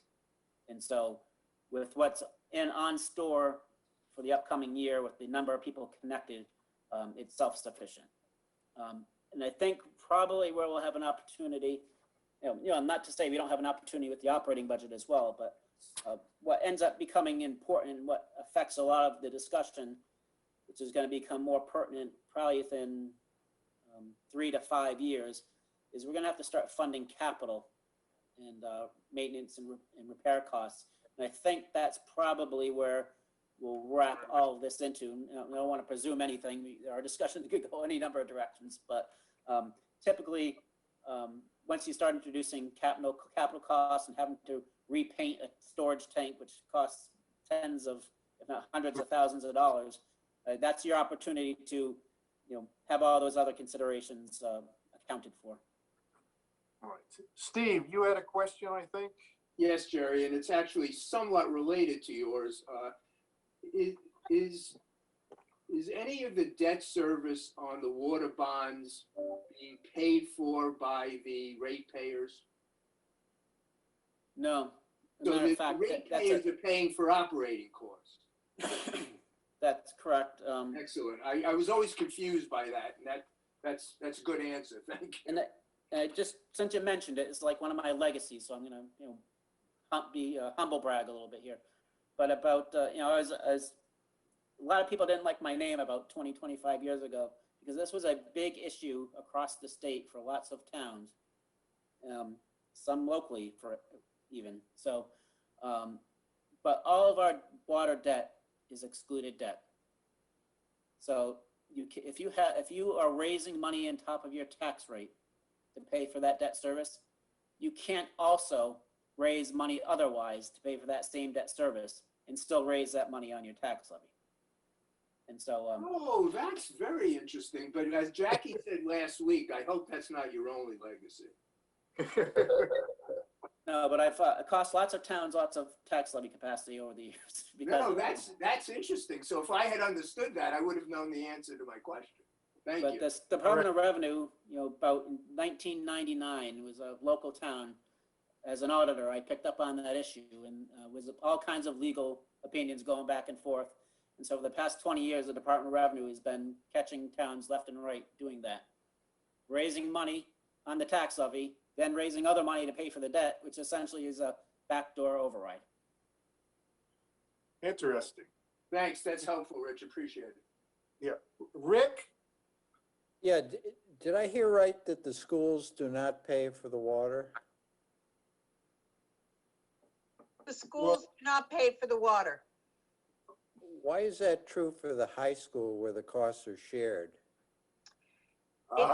It's true for the high school because the former town administrator and the Board of Selectmen agreed to a deal where the high school would not have to pay for its water usage because they allowed us to build our water well, our main supply, on their property. So our water supply is on the high school 75-acre campus.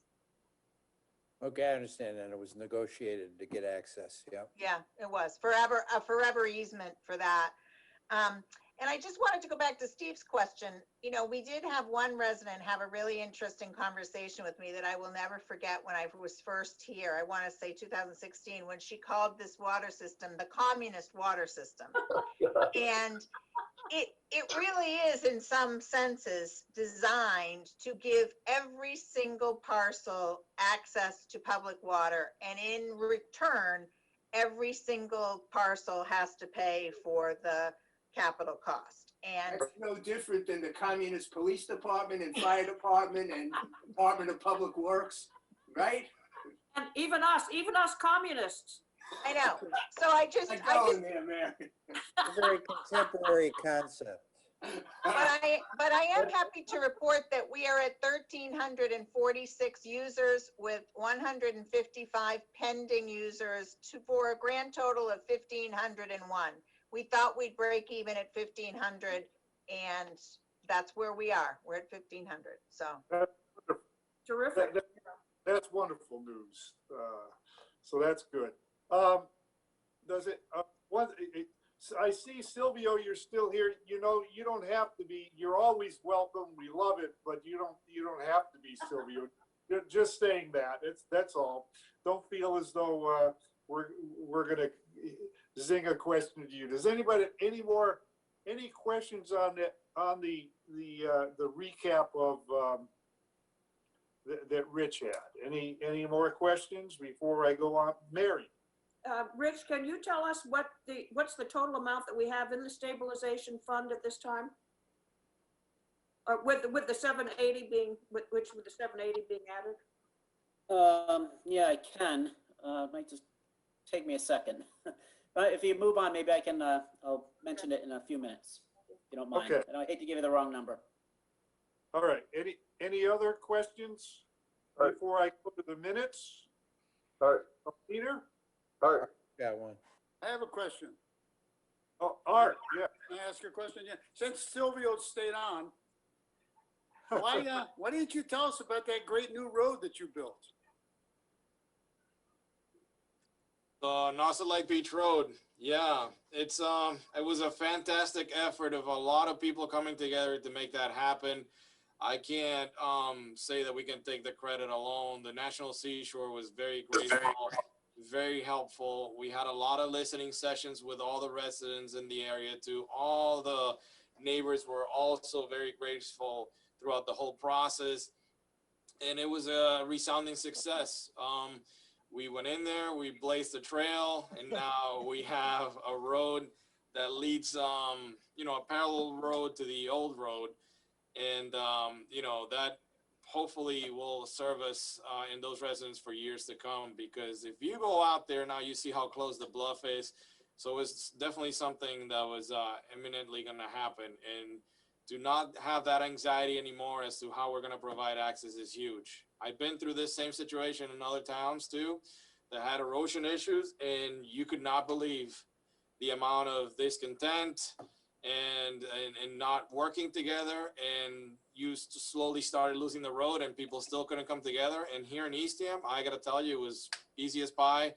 I can't say that enough for the amount of cooperation for everybody who was involved with that. So I can't take credit for that. I got to give credit to Jackie, give credit to the Seashore folks, and give credit to all the residents in the area, because we together made it happen. Well, I have to say something, because I think that Silvio is being quite modest, because when so in 2017, we had been working on, Nauset Road for 4 or 5 years. So when Silvio came on board, within 18 months, that road was completed. So I think we are a dream team, and I will not dispute that. I think we really are. But when you add quality personnel like Silvio and like Rich to the team, you can see the immediate results of that. And so Nauset Lake Beach Road is just one of those results. When Silvio came, we had 6 outstanding engineering projects that were actually on my board. I was managing them, which is ridiculous. So he took all of those, and they are all well on their way to completion, if not complete. So thank you. Thank you. And again, I got to thank my staff. I don't get in the machines and build the roads. I don't grab the chainsaws and cut down the trees. They do that. From Marty, who was the assistant superintendent at the time, to Ronnie, who's now my operations manager, Barry, who works at the transfer station and was a loader operator, worked on that project. I mean, every single person in the DPW worked on that project and made it happen. They enjoyed that project, right? They love it. Yeah, they love stuff like that. So it's almost like we got to thank you for giving us projects like that, because it definitely is a boost to the morale of the department. Good.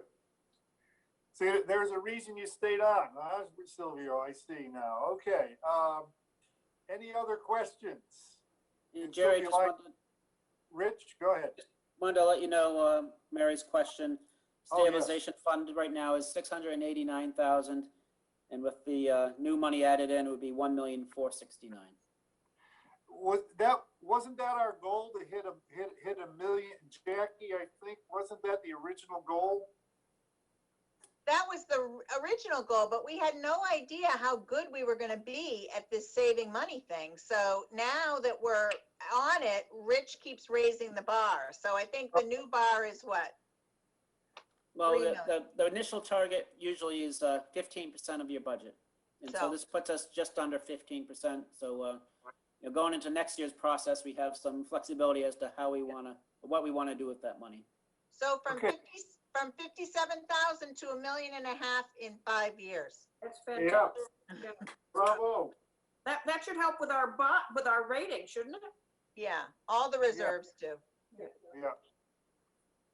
All right, any other questions before I move on to the minutes? Okay, I distributed the minutes of, what was that, the 17th, February 17th. Does anyone have any thing they want to add, subtract, or change, whatever in them? Mary? Just on the last page, I think it's just a typo. Under what Jerry asked is, I think she means to have Nauset Regional High School. She's got NRSS. It's just a typo. Oh, instead of NRHS. Right, she should have NRHS rather than NRSS. Right, okay, that's a good change.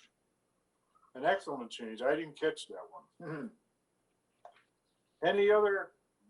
Anything else? Well, all right, do I have a motion to accept the minutes as amended?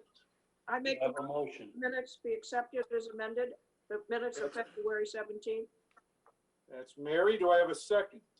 Second. That's Russ. All right, any other discussion, anyone? All right, I'll go down. Mary, Yeah, aye. George, Aye. Steve, Aye. Rick, Aye. Peter, Aye. Tom, Aye. Russ, Aye. and Jerry is a yes. That's 8-0. Thank you. Now, the next item on the agenda is the kind of my report on the results of our resolution from last meeting and what I've done and so forth. You've all received a copy of what I put together. I did. I can't thank you guys enough, all of you enough. I mean, our discussion is why we were able to put this together. And I do want to, again, apologize to George. I did not put the numbers in from the superintendent's letter because I wasn't sure I understood it fully. I didn't want anyone to shoot at our position because of something in those numbers. We just support the project and so forth. And that's why I did it. And my apologies for not putting it in. I wasn't sure if the special needs dollars were included in the revenue, but not included in the savings. Because if you get rid of the special needs people, the money goes away, but so does the cost for it. And I wasn't sure. It doesn't mean it wasn't there, but that's why I didn't do it. To tell you what I've done, I sent the letter and the resolution to reporters at the Provincetown Independent, the Cape Cod Times, the Cape Codder, and the Orleans Banner, I think it's called. Orleans Gazette, maybe. I can't remember now the name of the paper. I apologize to you. And I received back from three of them, all but the Cape Codder, that the reporters had received it and so forth. So my hope is that at some point it will be used. I did submit to the Cape Cod Times asked them to put it in either my view or commentary, the letter. I have not received any comment back from the Cape Cod Times. It couldn't be a letter to the editor because it was too long, and it may be slightly too long for my view. So I've done that. I met on my wife and I take a walk every morning and met Jamie Dimitri. She was running in the opposite direction. We talked, and so she was going to put the letter or whatever we want to call it on Facebook. Art had called me up and I gave him a copy, so the select board had a copy of the letter at their meeting Monday night. I have received a thank you from the chairman of the Nauset Regional School Committee for it. I received a request from the Eastham Democratic Town Committee asking them if they could put it on their webpage and circulate it. And I said it's a public document, so they did that.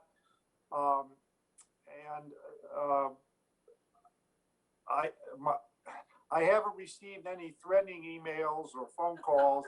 Nobody's picketing my house, so that's pretty much where it's at. I do hope that we see something in the press on it, but it's now known that pretty much the Eastham Finance Committee and the Eastham Select Board unanimously recommend that voters approve the Nauset Regional High School renovation. So that Jamie did get it on Facebook. It's already on there, Jerry. Right. And it's been shared, and also there's some favorable comment.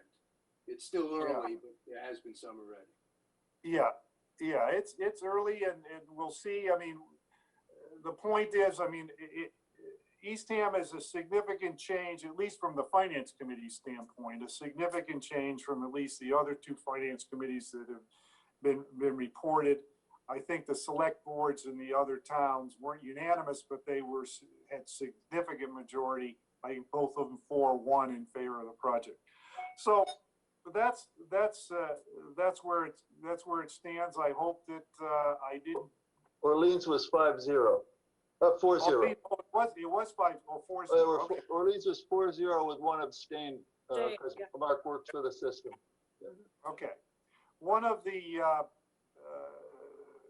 my goal was to not embarrass the town, not embarrass the committee, and hopefully not embarrass myself. And that was it. And I hope that I performed as well as you had wanted when you passed that resolution.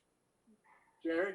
It was an excellent Yes. job, Jerry. It seems to me, Jerry, that the letter you wrote, or the my view you wrote, was testament to the wisdom of the resolution asking you to put the final product together.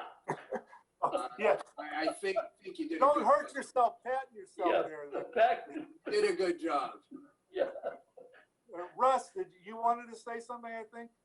Oh, I just wanted to say, Jerry, that was a very nice job on that letter. That said what needed to be said, and it said it very well, and greatly appreciate. You know, we waited a couple of weeks and, you know, worked around it, and I think that was a hell of a result. Yeah. One question I have for Jackie, and I know, I think Jamie told me that the select board was working on a letter or something or other. Is it possible, Jackie, in the news section on the Eastham website to put the letter? I'm just asking. I don't know what goes in there and whose thought it is, or whatever. No, our esteemed clerk of the select board has completed his draft and it's being circulated. So once they approve it, both their letter and your letter will be posted. And as widely circulated as we can, because we don't have a warrant to send it out. Right. So. Right. Okay. Well, thank you, Jackie. Anything else on Nauset Regional High School? Anybody have any other questions, comments, or anything on that? All right. Again, a thank you. And so next, Jackie, do you have anything you'd like to bring before the committee at this point? I really don't have any immediate updates. I may have some COVID stuff to tell you, but I think it'll probably not be ready for prime time until at least Friday, maybe longer. So. Okay, that's fine. I understand. No, listen, the COVID stuff is, and the vaccine and stuff is just it's a total moving target, all the time. So it's the way it is. Welcome to life in the US at this point. We do have a full Little Creek clinic going on tomorrow with 120 Eastham residents registered. So that's good. Oh, good, good. All right, the next item on the agenda is, I put it kind of the calendar for the warrant. This is more to you, Jackie, or Jackie and Rich, in the sense that we have to vote recommendations on when, in trying to not have such a long meeting, especially since you're not going to be making a meal for us, Jackie. A long, of course, you could order pizza and have it delivered to all our houses, but whatever, in order to try and get as much done as possible. Are there any, what's the calendar that you can give us? When can we have some warrant articles that are pretty much finalized that we can at least get some recommendations through, we see them and get recommendations through so we can move as quickly as possible? Yeah, we're gonna, I think at this selectmen's meeting, I'm gonna have the preliminary list of what we have on our board now, to put in the warrant. Rich and I, we'll be working on the warrant now for most of the month of March. Now the warrant doesn't have to go to the printers till May 1st. So we just gained ourselves literally 4 weeks. So I think we will, proceed a little slower than normal. So, if that helps, I don't know, but we will definitely do a new timeline for you based on our extended schedule now. What is the date of the town meeting? Yeah, when is the town meeting? June 12th. That's a Saturday, right? Yes. Outdoors? Yes. Oh, wonderful. Just move.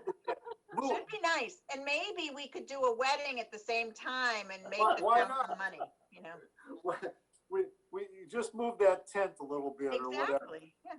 Yeah. I mean, we'd have the porta potties and everything there, so we might as We're well. all set. That's good.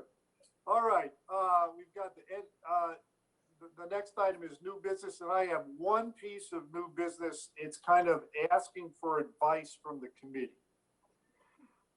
Not next week, but the 10th of March, we will have the Nauset Regional School Committee come to our meeting talking about their budget. One of the things that is out there that I had some questions on, and I've discussed it, was the letter looking at how many costs would go away if you didn't have school choice. Kind of a way looking at the incremental costs that we asked about last year. I'm of the opinion that I think that I would like to not ask questions on that on March 10th and just go on what the budget is, what it is coming in the budget, and to wait till after March 30th and before June 30th, when the superintendent retires, to potentially call him and his team back, and go through an analysis to take a look at that one paragraph or so for incremental cost, and just have a discussion on that so we can fully understand it and potentially rely on it. Now, I wouldn't do it if the project loses on March 30th, but if it's there, I think school choice and costs and incremental costs will be something that will be discussed significantly during the 3 years of the construction project. And I think that I would like to try and get underneath some of the basis of that one paragraph summary that we have. And does that make sense to you? And I'm really asking you, does that make sense to do it that way? Or am I, barking up a tree somewhere? Anyone have any comment on that? Mary? When does Tom Conrad, when is his actual last day or what? I thought he was retiring June 30th. June 30th? Yes. Yeah, that's what I think too. Okay, I was just wondering, So you're thinking of asking him back with his team after he retires? No, Or after the May 30th date? after the March 30th date, if in fact the March 30th. renovation project is approved, which we all hope it is, Mhm. to then talk about that incremental cost piece that he provided us, kind of get down a little bit more nitty gritty so we can understand it. Mhm. Gary? George, wait a minute, George?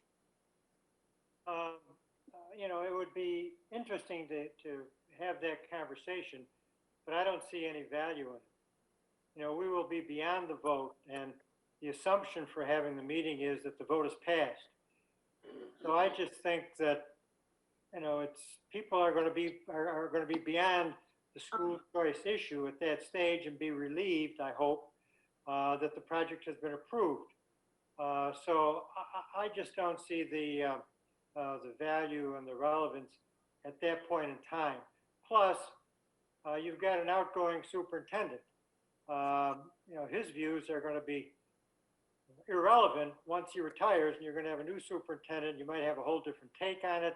So whatever information you might elicit in that meeting could very easily be outdated with a new superintendent. So, my vote would be not to have that kind of a meeting. All right. Steve, was it Steve that had something? Yeah, Steve. Yeah. Jerry, I agree with you that there's no reason for this discussion before March 30th. In fact, it could turn out to be counterproductive. And Right. I agree with George, there's no reason to have it after March 30th. Okay. And eventually there might be when school choice itself becomes an issue of interest in the community as a separate matter from the renovation. But this will be a chance to disassociate the two questions. Right. And and George is right. If we're going to have if we and other towns are going to have a conversation about school choice, a new superintendent ought to be leading that charge, it seems to me, given the timing. So I agree with both of you. Yeah, All right. I agree with both of you too. Mary? I do Okay. also. All right. Listen, I appreciate it. That's why I wanted advice. I value your advice. So that's it on my any other new business? Silvio, you have new business, or are you saying goodbye? No, I just want to give you a little bit of news. As of recently, I can start calling you all neighbors because I've officially moved to Eastham. Oh, great. So Right. I'm a resident, a taxpayer, homeowner of Eastham now, and definitely your neighbors too. So I'm sure I'll see you around. The But next you're question, going to have to give us the address because we'll know where the first streets are to be plowed. You got it. I'll give you a hint, he's very close to my house. And he's even closer to mine. I know. All right. The question is, I'm sorry, but moving really close to your boss's house doesn't sound really smart to me. No, it's not smart deal. Unless you like your boss, in which case it's great. No, well, I don't want to go there, but yeah, even if you like your boss. Are you hooked up to water, Silvio? Yes, I am. Oh, all right. Okay, anything else? That's Okay. it. Thank you very much. Dodo, Mary? Yeah, I just want to say thank you to Karen for doing the minutes. We've been meeting every week now for quite a while, and our meetings, like tonight, it's over 2 hours. And so I just want to thank Karen for the minutes that she's been putting together for us in very short period of time, and their long meetings. So thank you, Karen. Yeah, she's done a great job. Okay, do I hear a motion to adjourn. So moved. To adjourn. Steve, second. Second. Russ. All right, I don't think there's any discussion. Mary, Aye. George, Aye. Steve, Aye. Rick, Aye. Peter, Aye. Tom, Aye. Russ, Aye. and I'm an aye. Be good. No meeting next